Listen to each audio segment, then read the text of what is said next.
Kumusta?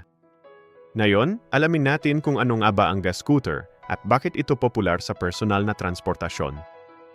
Ang gas scooter ay isang uri ng motorsiklo na may maliit na makina, automatikong transmisyon, at madalas ay may platform para sa mga paa.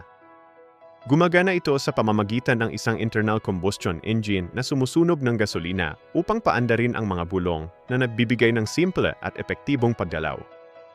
Ang mga benepisyo nito ay ang pagiging fuel efficient, madaling iparada, at napakakomportable para sa pang-araw-araw na paggamit sa syudad.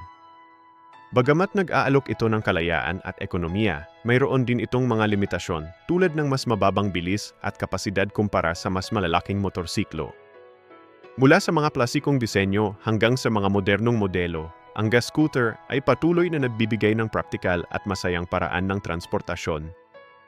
Kaya kung naghahanap ka ng epektibo at abot-kayang paraan upang makalibot, ang gas scooter ay maaaring ang perpektong pagpipilian para sa iyo.